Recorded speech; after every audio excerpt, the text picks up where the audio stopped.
Olá, sou a professora Renata de Geografia do 7º ano da Escola João Salto. Hoje vou auxiliá-los na atividade 4 da apostila 3. Região Centro-Sul do Brasil. Mato Grosso do Sul. Com apenas 2,6 milhões de habitantes, o estado do Mato Grosso do Sul apresenta baixa densidade demográfica, mas apresenta uma economia pujante e liderada pelo agronegócio. A capital, Campo Grande, já apresenta a atração de indústrias, a maioria delas ligadas à agropecuária.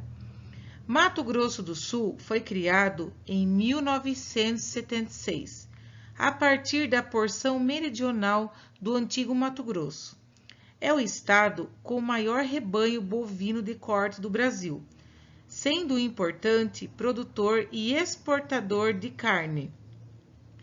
Também destaca-se na agricultura, com a produção de soja e trigo, especialmente na região de Dourados. A atividade mineradora é expressiva, com a exploração de ferro e manganês liderada pela Vale do Rio Doce, no maciço do Urucum, próximo ao Pantanal. No Pantanal, os portos de Corumbá e Ladário, às margens do rio Paraguai, são responsáveis pelo transporte de minérios e produtos agropecuários. No ecoturismo, destacam-se as regiões de Bonito, cavernas, rios e cachoeiras, e do Pantanal. Mato Grosso, com 3,3 milhões de habitantes, Mato Grosso tornou-se um dos estados líderes no agronegócio nos últimos anos. O estado já é o maior produtor nacional de soja e algodão, sendo um importante produtor de milho, arroz e cana-de-açúcar. A pecuária bovina de corte também teve vigorosa expansão. A atividade industrial também se expandiu na capital, Cuiabá, e em cidades do interior do estado como Rondonópolis, Sinop e Tangará da Serra. A rápida expansão agropecuária tem sido responsável pelo intenso desmatamento do cerrado e da floresta amazônica, especialmente no norte do estado. A mesma expansão das fronteiras agrárias acaba por transformar os estados do Mato Grosso e Mato Grosso do Sul em zonas de atração populacional, sendo destino de migrantes em busca de terras e emprego. Na produção mineral, o estado destaca-se em diamantes, ouro e estanho. Assistam no próximo vídeo uma explicação detalhada sobre a região Centro-Sul do Brasil.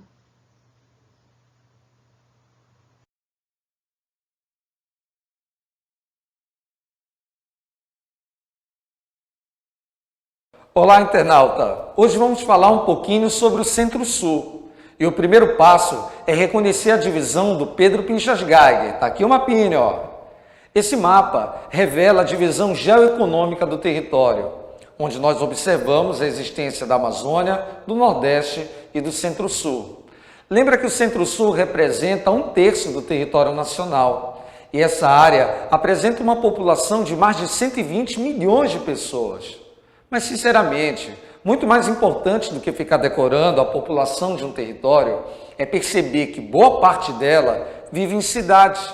A maior parte da população do Centro-Sul é urbana, e a região apresenta, além do maior índice de urbanização, a rede urbana mais articulada. A interdependência entre as cidades é muito maior, é a rede urbana mais conectada em si.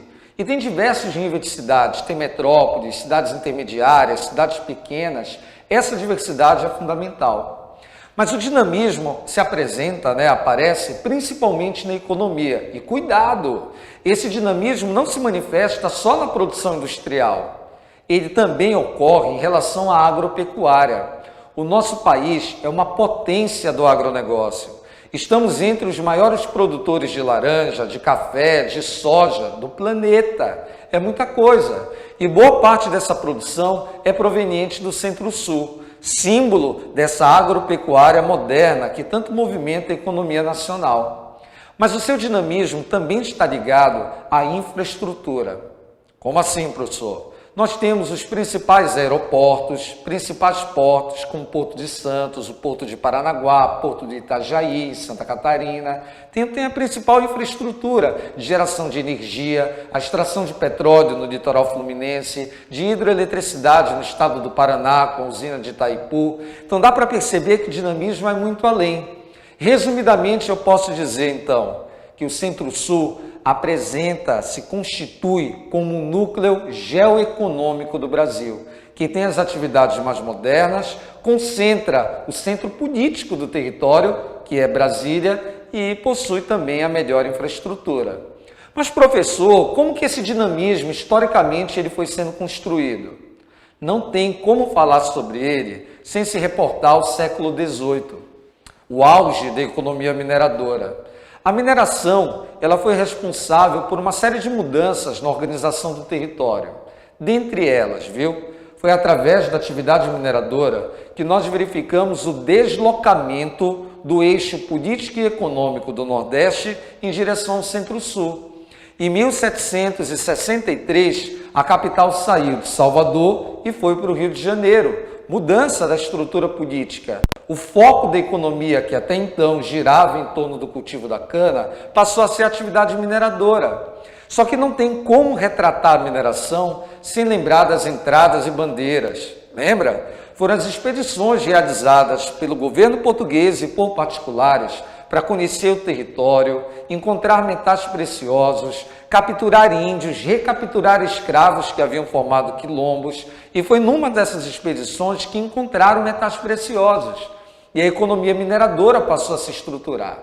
Diferente da sociedade açucareira, que se desenvolveu sob uma base rural, a economia mineradora foi responsável pela criação de cidades, como Sabará, Santa Bárbara, Mariana, Vila Rica, atual Ouro Preto. Então há uma mudança muito grande. Mas a mineração entrou em decadência e, a partir daí, uma outra atividade econômica passou a ser desenvolvida no Centro-Sul, o cultivo do café. Inicialmente, a produção cafeeira estava concentrada na região do Vale do Rio Paraíba do Sul, na área mais próxima, à cidade do Rio de Janeiro. Mas, gradativamente, a produção de café ela foi se deslocando da região do Vale do Paraíba para o interior do estado de São Paulo. E por que ocorreu essa mudança? Esse deslocamento tem a ver com o quê? Primeiro, com a conjuntura internacional, o aumento da procura, da demanda pelo café em âmbito internacional. Segundo, o esgotamento dos solos na região do Vale do Paraíba. Terceiro, talvez o mais importante, a extrema fertilidade do solo do interior de São Paulo, conhecido com o nome de terra roxa, solo de composição vulcânica extremamente fértil, e o café acabou se adaptando facilmente àquela realidade. E a produção cafeeira acabou avançando para o interior de São Paulo, que foi responsável por um grande dinamismo econômico e criar a infraestrutura necessária, como a criação de portos, como a implementação de ferrovias. Todo esse dinamismo ligado à atividade cafeeira vai servir de base para o desenvolvimento da atividade industrial, que tem como grande suporte, como grande pontapé, a crise de 1929, a crise de superprodução de café em São Paulo. E só o estado de São Paulo chegou a ser responsável por cerca de 70% do café produzido no planeta. É muita coisa. Resultado, com a decadência da economia cafeeira, uma nova atividade foi desenvolvida, a produção industrial. E foi exatamente com a indústria que o Centro-Sul alcançou todo o dinamismo econômico que nós encontramos hoje. Tá bom? Para a gente analisar melhor, vamos precisar de uma próxima aula e até lá!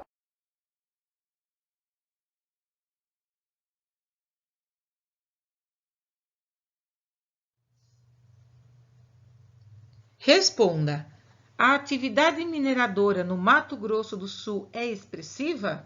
Explique. Número 2. Como a agropecuária se expandiu no Mato Grosso?